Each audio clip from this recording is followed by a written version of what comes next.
Est-ce qu'il vous est déjà arrivé, récemment, de recevoir un merci qui vous a fait plus d'effet que toutes les notifs de la semaine? Si votre réponse c'est oui, et je m'en souviens précisément, alors vous êtes un peu comme mon invité aujourd'hui. Bienvenue dans le podcast Un peu de tech, un peu de recul. Un peu de tech, un peu de recul, le podcast. Moi c'est Gabriel, et aujourd'hui j'ai avec moi Victoria. Salut Victoria, Salut Gabriel. je suis très ravi de t'avoir derrière ce micro. Elle a lu l'article Pourquoi une notif nous fait plus plaisir qu'un merci en face, et elle m'a écrit quelque chose dans le formulaire qui m'a vraiment interpellé. En fait, elle n'est pas d'accord. Pour elle, c'est exactement l'inverse. Et ça, franchement, ça m'intéresse beaucoup parce que elle ne valide pas ma thèse. Elle a lu l'article et elle a réfléchi. Elle a dit moi, je ne suis pas d'accord, donc je vais participer au podcast. Et d'ailleurs, si vous n'êtes pas d'accord, comme Victoria avec un des articles, vous pouvez aussi remplir ce formulaire pour participer au podcast. Ça prend 2 minutes et puis je vous contacte directement, comme je l'ai fait avec Victoria, pour organiser un épisode. Alors, avant de rentrer dans le vif du sujet, je veux te lire, Victoria, une phrase de l'article, parce qu'en relisant ton formulaire, je me suis rendu compte qu'elle parlait exactement de toi. Dans l'article, je dis « La vraie fracture n'est peut-être plus entre déconnectés et hyper connectés, mais entre ceux qui laissent leur valeur personnelle dépendre d'un compteur, autrement dit d'un écran, des réseaux sociaux, et ceux qui choisissent consciemment où ils placent leur attention et leur reconnaissance. Le merci. » J'ai l'impression que toi, tu es un petit peu de l'autre côté de ça. Mais avant d'essayer de comprendre comment tu es arrivé, je voudrais partir d'un truc plutôt concret. Tu as écrit dans ton formulaire que pour toi, un merci ou un compliment, ça vaut 1000 likes, peut-être même plus. Est-ce que tu te souviens du dernier merci qui t'a fait cet effet-là, un merci qui t'a vraiment marqué? Oui, je pense que c'était vendredi dernier, il y a donc quelques jours. En fait, je suis intervenante psychosociale et dans le cadre de mon travail, donc, je reçois des personnes avec qui je parle. Et il arrive de temps en temps, comme ça a été le cas il y a quelques jours, qu'on me dise juste merci à la fin d'une séance ou pendant une séance, suite à un conseil que j'ai pu donner ou à une validation en fait. Donc c'était un patient. C'était un patient. Et ça me fait toujours quelque chose en fait. Probablement parce que ça valorise mon travail. Et puis je sais pas. T'as l'impression d'aider, d'apporter quelque chose? Ouais, j'ai l'impression de vraiment aider. Et puis, c'est pas simplement un merci écrit, c'est un merci incarné. Tu vois les yeux de la personne, tu vois le sourire, tu ressens quelque chose quand tu l'as en face de toi. Donc, puis c'était pas un merci comme on peut dire en sortant, je sais pas, en allant à la boulangerie, un merci un peu classique, de politesse. C'est un vrai merci. Déjà, est-ce que tu trouves des boulangeries à Montréal? Oui. Des bonnes boulangeries? Oui, c'est des boulangeries françaises. Oh waouh, ok. Il va falloir que je prenne les bonnes adresses alors. Alors, dans ton formulaire, tu dis « J'ai fait ce travail de step back et de prendre conscience que la vie réelle est tout sauf dans mon téléphone. » Ce qui m'intéresse ici, dans cette phrase que tu dis, c'est le mot « travail ». Tu dis pas j'ai jamais été accro ou alors j'ai de la chance. Tu dis vraiment j'ai fait un travail de step back. Ça veut dire qu'il y a eu forcément un avant. Un moment où peut-être c'était pas aussi évident ou peut-être t'étais plus accro. Est-ce que tu peux me raconter un peu comment c'était avant et surtout qu'est-ce qui a fait que tu as fait ce pas de côté et que tu as pu t'en détacher un petit peu? Déjà, je pense le temps. Je pense aussi que, juste pour faire un pas de recul, j'ai la chance d'être née un poil avant les nouvelles technologies, ce qui fait que j'ai connu une enfance sans téléphone, sans ordinateur, etc. Puis ensuite, j'ai connu la phase avec. Mais il y a une part de moi, entre guillemets, qui est intacte de ça, qui fait que c'est pas une évidence. Enfin, ça l'est aujourd'hui, mais j'ai le souvenir que ça n'a pas toujours existé. Donc je pense que ça aide. Puis en termes de comment c'était avant... T'as vraiment des souvenirs de comment c'était sans la technologie? Là, comme ça, spontanément, je repense au fait qu'à la maison, il y avait un ordinateur central. Donc déjà, il n'y avait pas d'ordinateur pour chaque personne. Puis il n'y avait pas de smartphone. Je repense aussi au fait qu'il y avait des téléphones, mais il n'y avait pas Internet dessus. Enfin, il y avait pas Instagram, en fait. J'ai vu quand Instagram est né. puis TikTok, puis tout ça. Ouais. Donc je sais qu'à un moment donné, le téléphone, j'avais des textos qui étaient limités, pardon. Ouais. Donc T'avais du crédit pour appeler, c'est ça. donc c'était. On dirait que c'était il y a très longtemps, mais, Non, ouais. mais oui, je sais que ça n'a pas toujours été comme ça, mais j'ai été témoin de l'évolution. Donc ça, c'est un peu le côté chance qui fait que je suis un peu vieille. Mais donc il y a ça. Puis après... Est-ce qu'il y a eu un déclic en particulier ou quelque chose, un moment précis, non ? Non, pas de déclic. Je sais que comme tout adolescent, enfin même pas adolescent, plutôt fin d'adolescence, quand il y a eu Instagram, tout ça pour moi, oui, les likes et tout, c'était même plus Facebook pour moi. Ouais. Les likes et les commentaires, etc., ça te galvaude un peu, t'as l'impression d'être intéressant, important.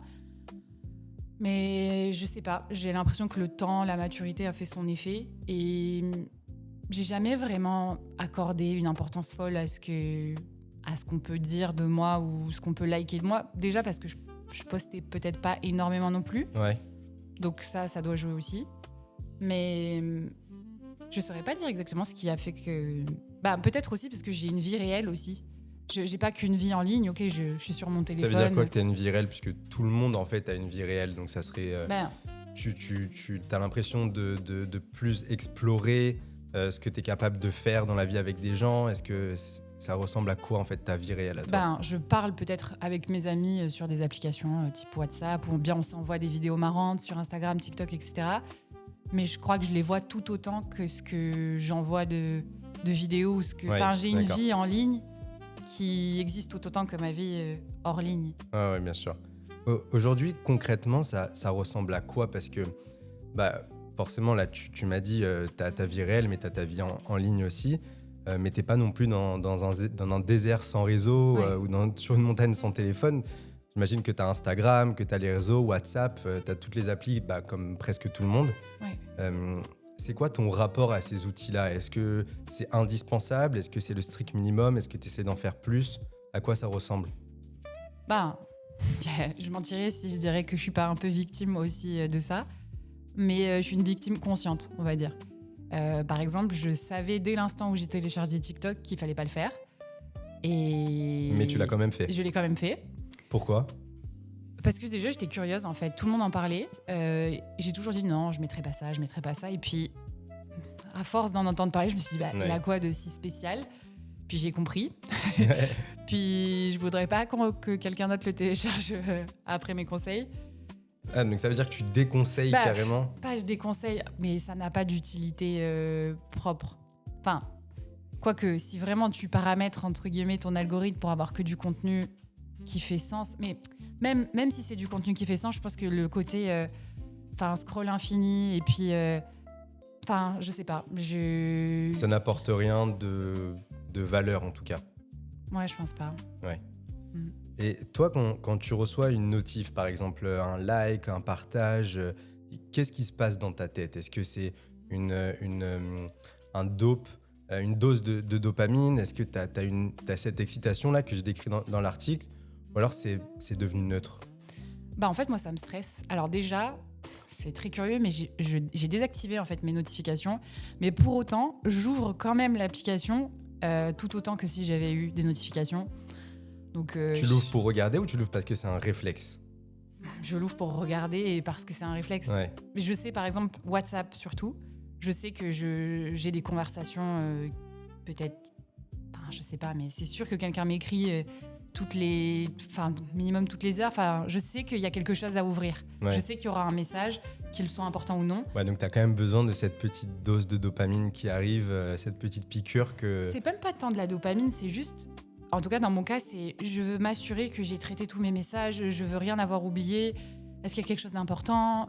Et c'est pareil avec mes mails aussi. Je sais pas si du coup c'est en rapport avec le sujet. En fait, je veux pas rater. Tu veux pas rater, chose, ouais, c'est ça. Okay. Ça me stresserait de rater une info. Puis même quand il y a plein de messages non lus, j'arrive pas à dire j'ai pas rattrapé. Parfois j'y arrive, mais la majorité du temps, je me sens obligée de rattraper le fil de discussion. Ouais. Je sais qu'il y a rien d'urgent parce que sinon on m'aurait appelé ou on m'aurait fait comprendre. Donc, ça veut dire que ton application WhatsApp, elle est clean tout le temps. T'as jamais de petites pastilles rouges où il y a tout le temps des messages. Non, elle est pas clean tout le temps parce qu'il y a toujours un truc. Parce qu'il y a aussi des groupes qui sont liés à mes études, des groupes d'étudiants.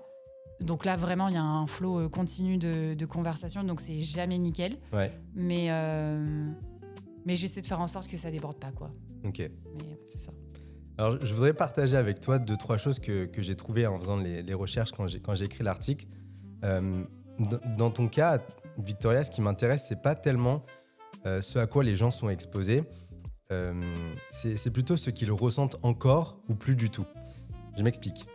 Les chercheurs, ils ont un mot pour ça, ça s'appelle la désensibilisation.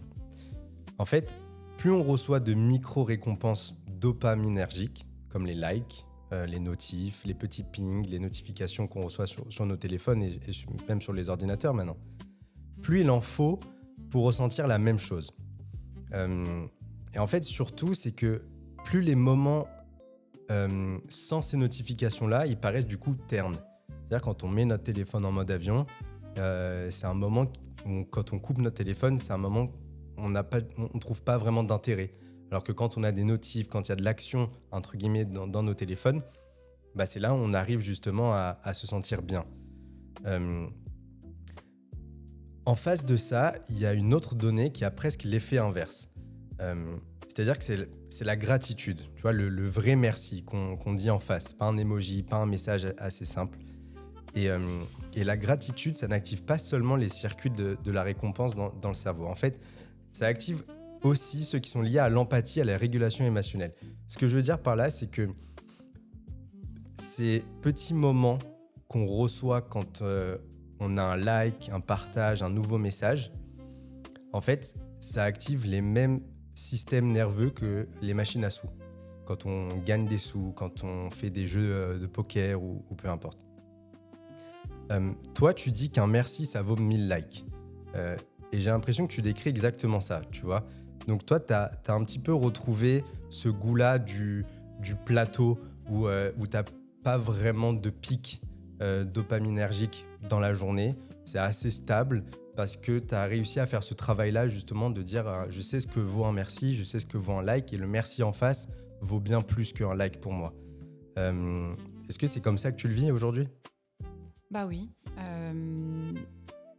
Ça vaut rien pour moi. Enfin, pas rien.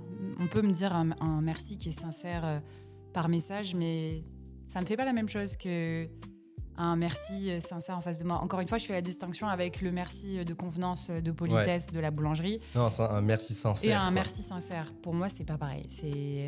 Je le ressens en fait corporellement. Ça me fait quelque chose corporellement.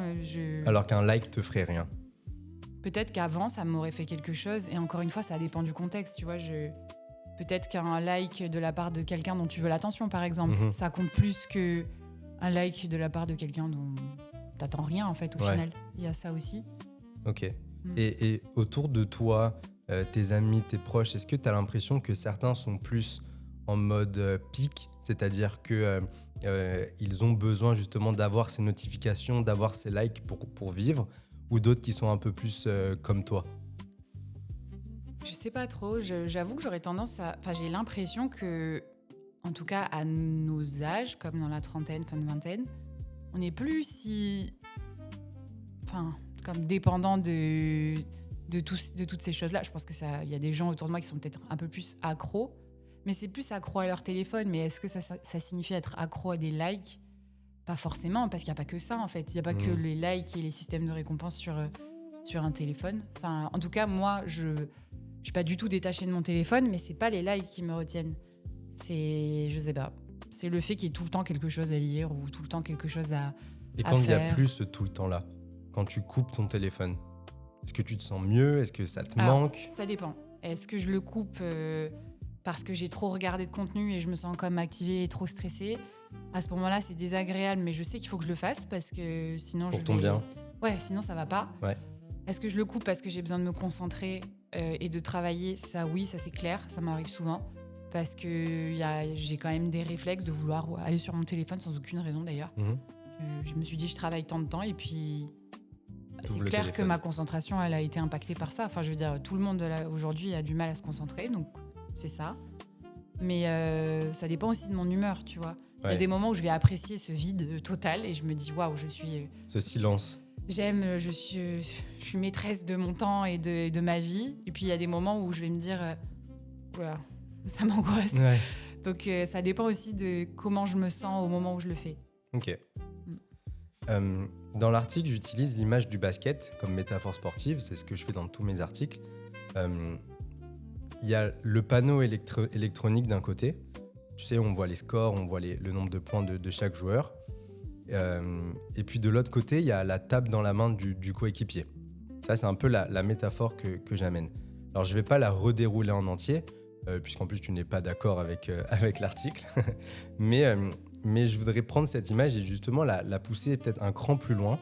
Parce que toi, justement, tu n'es pas au même niveau que les autres, dans le sens où tu as fait ce step back. C'est prétentieux.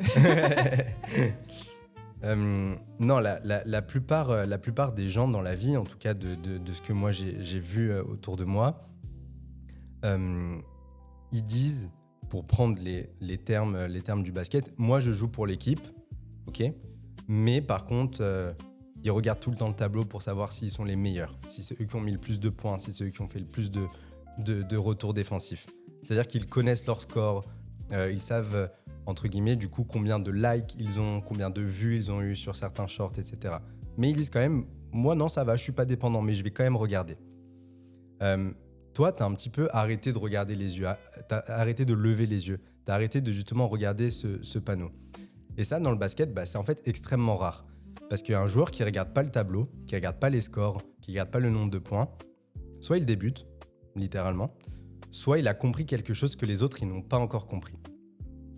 Toi, tu n'es pas débutante, parce que tu as eu ce moment où, tu le disais, tu as voulu télécharger TikTok pour voir, tu as voulu être un petit peu à ça, puis tu as fait ce travail de step back, et puis même, tu as un téléphone, tu es sur les réseaux, etc. Mais tu as juste arrêté de chercher vraiment dans le panneau un petit peu où tu te situes par rapport aux autres, en termes de likes, en termes de vues, etc. Est-ce que la métaphore du basket sur ce point-là, elle te parle ? Ouais. Après, qu'est-ce qu'on entend par regarder le tableau ? Enfin, dans ma vie à moi, c'est par rapport à quoi ? Ça va être surtout par rapport au nombre de likes par rapport à d'autres, par rapport au nombre, à l'affluence que tu peux avoir sur les réseaux par rapport à d'autres. Je crois que je m'en fous. Vraiment, Ouais. ça paraît un peu étrange, mais c'est pas là que je place ma valeur. Puis je suis occupée à faire d'autres trucs. Donc,